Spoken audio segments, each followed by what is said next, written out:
Please subscribe my channel World Latest News for more videos. 10 despicably hateful organizations currently operating in the US.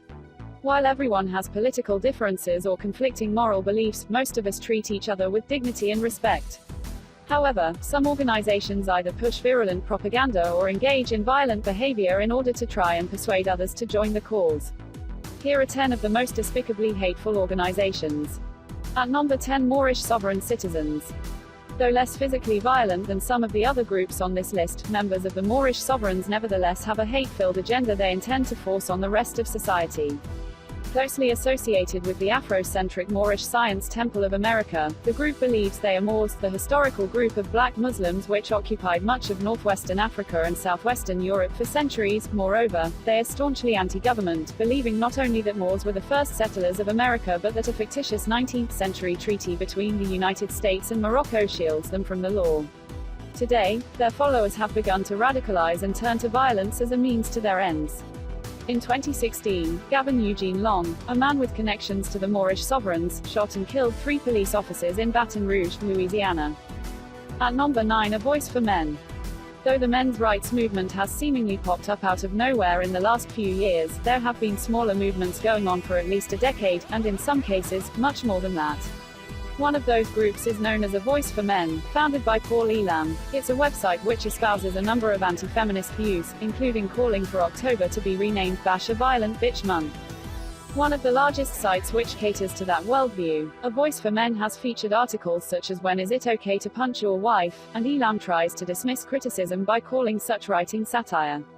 In 2011, he launched a since-removed site known as Register Her, a place to dox women who he believed should be in prison, including those he believed to have falsely accused men of rape. At number 8, Atomwaffen Division. Translated from German as Atomic Weapons, Atomwaffen Division is a relatively new hate group based in the southern United States. Celebrating such terrible men as Charles Manson and Adolf Hitler, the organization has been linked to a number of murders and planned terrorist incidents.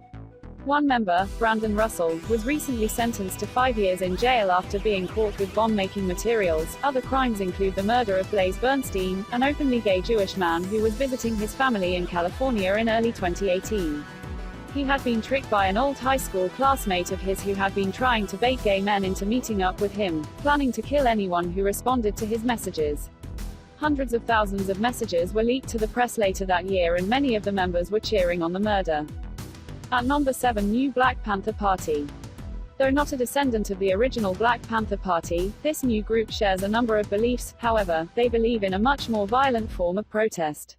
Fueled by anti-Semitism and anti-white beliefs, the NBPP has a number of radical ideas in their manifesto, including the creation of an all-black country or state within the US and reparations from the US, Europe and the Jews. The group came into the national conversation in 2016, when 14 Dallas police officers were either killed or wounded by a single shooter, a man named Micah Johnson who had been affiliated with them. He was quickly disavowed by the leadership of the local branch, but it is widely believed the ideology of the NBPP influenced him. None of the national leaders have ever been convicted of violence, but they often espouse such views, with men like Malik Zulu Shabazz shouting, "Kill every Zionist in Israel." At number 6, Kingdom Identity Ministries.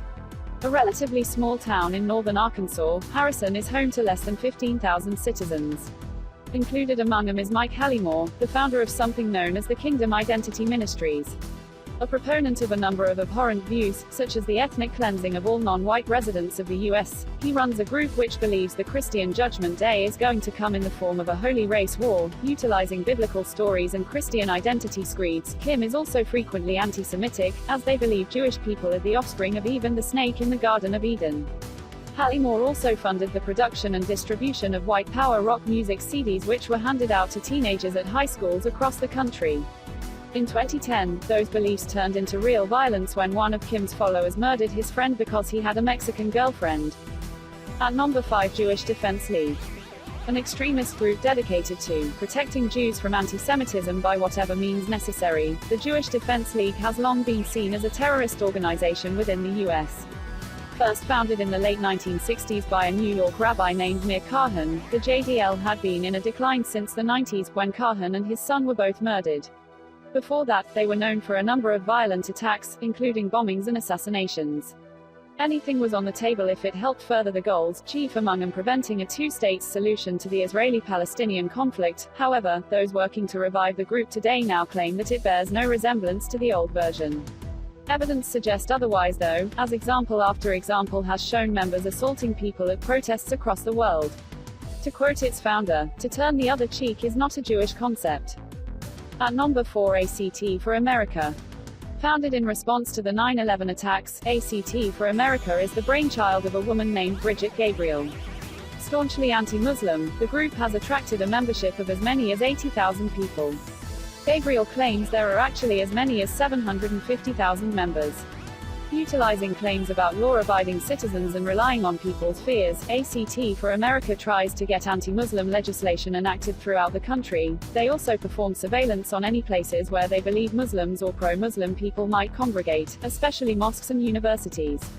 Fearful that the United States is under invasion by those wishing to institute Sharia law, Gabriel and her group have even gone out of their way to dox prominent Muslims in the form of a website called the Thin Blue Line, which was allegedly shared with law enforcement.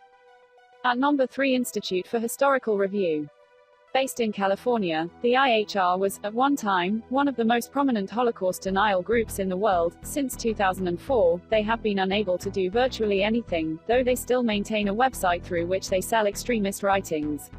Starting in the late 1970s, Willis Cato, himself the founder of another anti-Semitic group, decided to try and introduce some of the most virulent white supremacists of America to Holocaust denial. For years, they would publish their own writings espousing their radical beliefs, as well as holding a number of high-profile conferences, attended by notorious men, such as David Duke, the national leader of the KKK. One of the most infamous cases involving the IHR occurred right as they first popped up when they offered a $50,000 prize to anyone that could prove gas chambers were located within Auschwitz.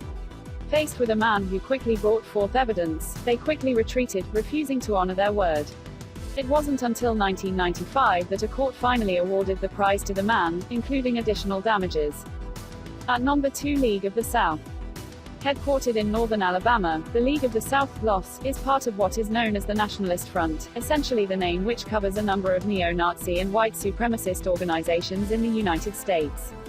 Founded in 1994, it was created to advocate for a new secession for the southern states and the advancement of what they called Anglo-centric culture. Various members have been convicted of a number of crimes, including the head of the Florida chapter, a man named Michael Tubbs. He had spent 5 years in prison for the theft of a number of weapons and explosives, armaments he intended to use on businesses owned by black and Jewish people. Though it initially tried to distance itself from being labeled a hate group, the LOS has since become much more explicitly racist in their leanings. In addition, they've widely embraced the violent tendencies of other, survivalist groups. At number 1, Antifa. An extremist left-wing movement which has gained prominence in the last few years. Antifa, or anti-fascist, is a loose collection of a number of different groups or individuals.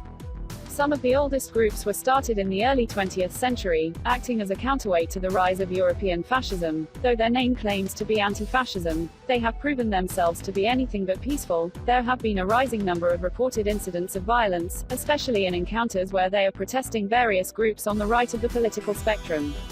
Some of the extreme Antifa proponents will hide the face behind masks, carrying weapons with them as well. They also participate in various online activities, ranging from surveilling the social media activities of prominent right-wing politicians and activists to doxing those who they disagree with, an action which often culminates in violence against the person who was identified. The irony of the group's name is somewhat obvious given their use of fear to suppress the free speech of their political opponents.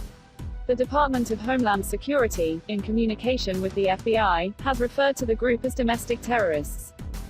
Please subscribe my channel for more videos.